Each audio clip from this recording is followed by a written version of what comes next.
hope you all having a good day. Today we are going to discuss something that very common to us. We all know about this. We have heard so many things about this topic.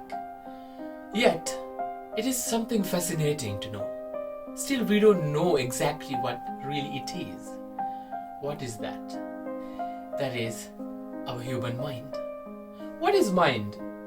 Have you ever felt how your mind worked with your day-to-day life, in your activities?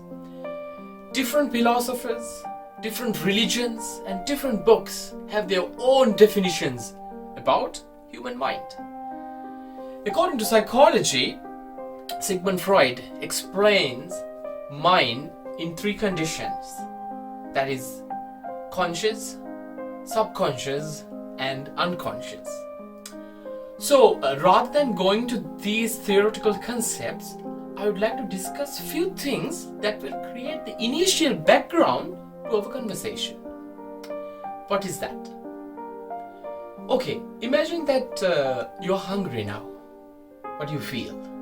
Yes, you feel the movements in your digestive system. You feel that there's a discomfort coming in. And you feel your urge to eat something. And then what do? You go and you find something for yourself. And then you eat. You feed yourself. Thereafter, what will happen? Yeah, hunger will wear off. But then thirst will come up. And then you feed your thirst.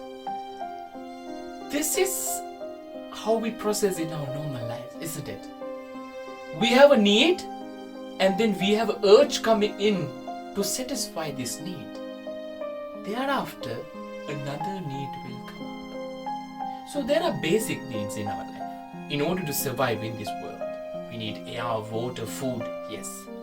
But there are some other needs that we have created with all these of possessions in the world. We'll talk about love and lust. Imagine you make a cup of tea in the morning.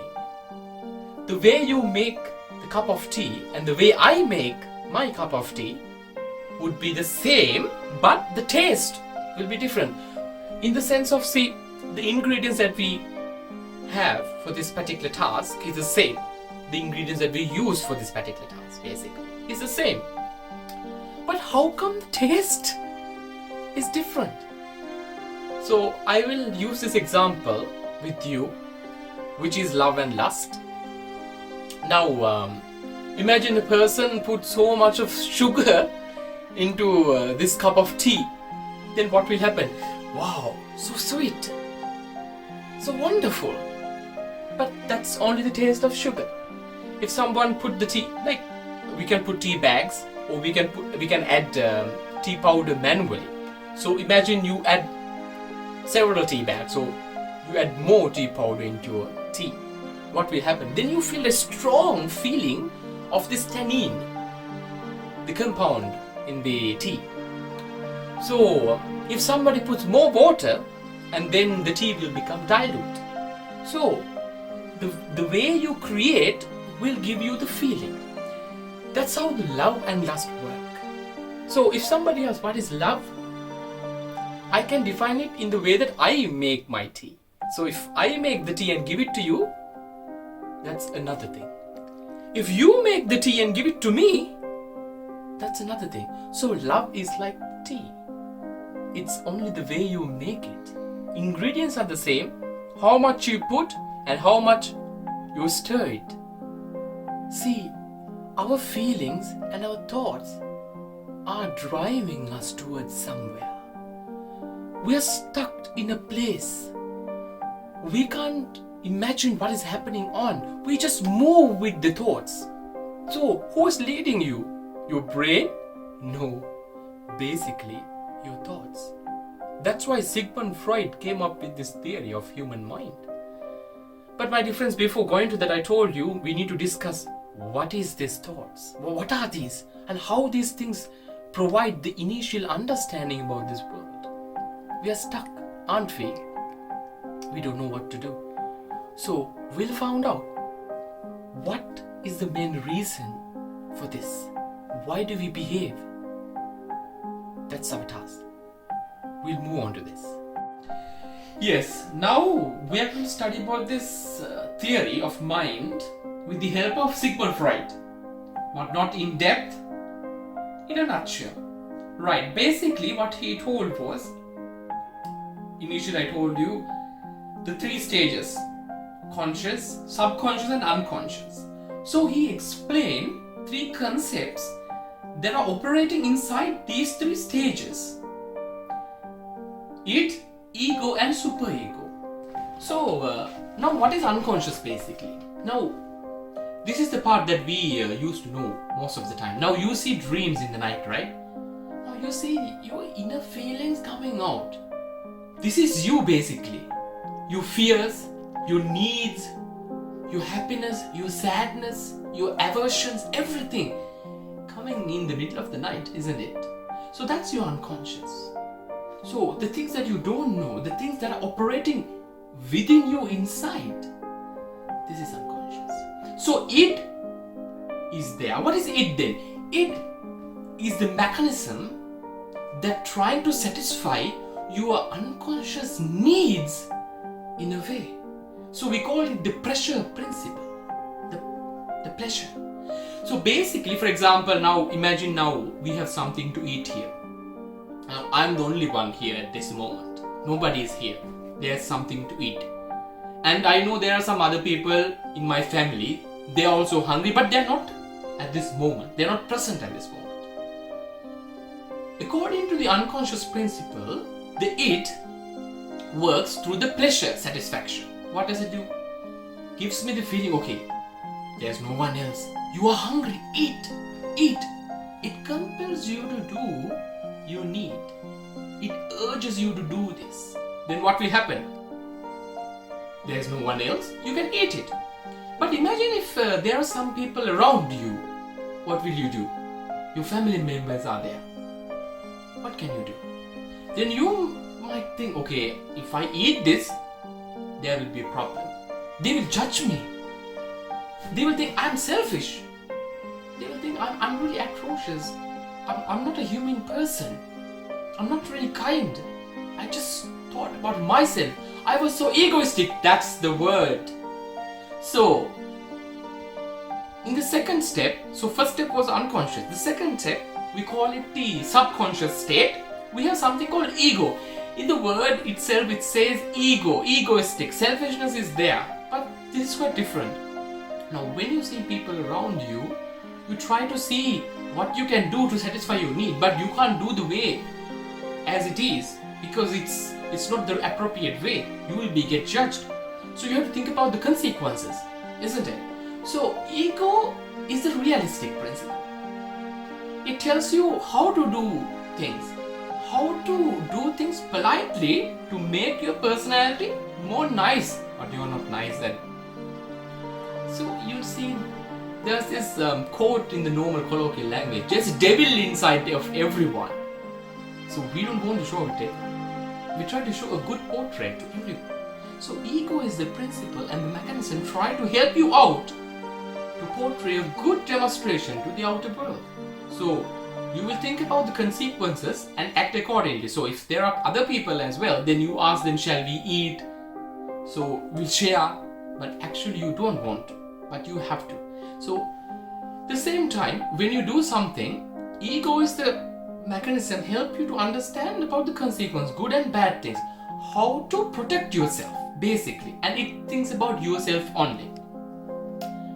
And then comes the conscious, which is superego. So when the word itself it says something like superego, what is that? It's not the superhero.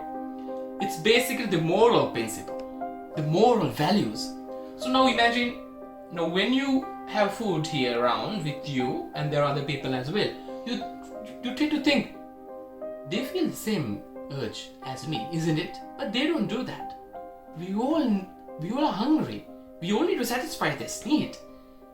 See, these kind of rational thinking about others, thinking about values, thinking about etiquettes, all all these are things coming under superego. So Sigmund Freud explains superego comes with the religious values, cultural values, and all these things. So we'll see how it moves on in the day-to-day life with these principles. Needs, satisfaction, urges, stress, and anxiety. This is how we live in our day-to-day lives. Why is that? Basically, one after the other, we have hopes. Have you ever experienced the conflict between your mind and day-to-day life? So imagine you have a hope to fulfill. Then you achieve there. Then you find sort of an equilibrium over there. You have done it, satisfaction. But will it end? No. Another thing will come up and tells you, now you have to achieve this. And show you the way how to do it. Sometimes you have to do some darkest things. Sometimes you have to take the darkest route, the hardest route, the things that you haven't do before, you have to do to achieve it. You feel so much guilt sometimes, but still, your mind will tell you, do it somehow, achieve that. When you achieve it, satisfaction comes in, but then another thing comes in. So, human mind is something very complex. One after the other we get thoughts. What can we do for this? If you try to tame this horse, I would say, you cannot do this. Why? When you try, it will become worse and worse and compel you. It will try to hurt you. So what can we do to tame our mind, tame our thoughts? You need to observe and do nothing. What? But then how do we live in the world? Like, we have to live, yes. Live. But try and see how your thoughts are working. For example, lust, I would say. You need to have someone with you. You need to engage with that person. Observe your heart. Observe that feeling. Then you will find that how this thought is working inside of you. When you observe your thoughts, you find these thoughts are illusions. These are not real. They are there just to move you out all the time, keep you on the go. When you observe it, you can find the mechanism of these thoughts. We all are burdened. We are stressed, aren't we? That's because of your mind. Your mind gives the thoughts and functions your whole body. That's the thing. So, if you become happy for one thought, and if you become sad for another thought, what will happen? Sometimes you're happy, sometimes you're sad. But I'm trying to tell you something. Be in the middle. When you achieve something, that doesn't mean that you can't defeat in the next time. When you defeat in some point, that doesn't mean that you can't achieve in the next time. So, happiness and sadness, they are in the two poles, but we're in the middle. We need to take something at some time. If you let your thoughts to work in these times, that's the time you feel burden and anxiety and stress. For example, you pass an exam, feel happy, but learn that there's a failure, there must be a failure, you can fail, you can defeat at once. So don't stick to one place.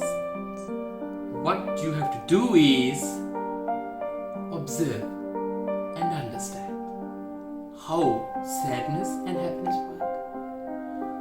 It will be like shaken water that will be so silent and very clean. The turbidity will wear off and will clear. Will see you how you feel. You can see how all these thoughts worked. Imagine you are looking at a frame or nice picture. You must be fond of some things or some scenery in this picture. some sort of a color, maybe some sort of an art, like something, sort of a pattern or something. You are looking at a picture. Now suddenly your eye catches up with something in that picture, not to the whole picture, some part of it. What will happen? You will enjoy it. But that doesn't mean that the other part of the picture is not there. It is there, but you don't focus on it. Same in the life, my dear friends. If you focus on one thought, what will happen? It will show you the way in that particular thought. So, don't become biased towards one particular thought. Find yourself. Look at yourself. Look at how you are unconscious. You feel how you are, how disgusting we are. Then, don't be sad. Don't be happy. When you lose something and when you achieve something, admire within one sense. We'll talk to you in another nice video with similar topics. I wish you all the best. Have a nice future.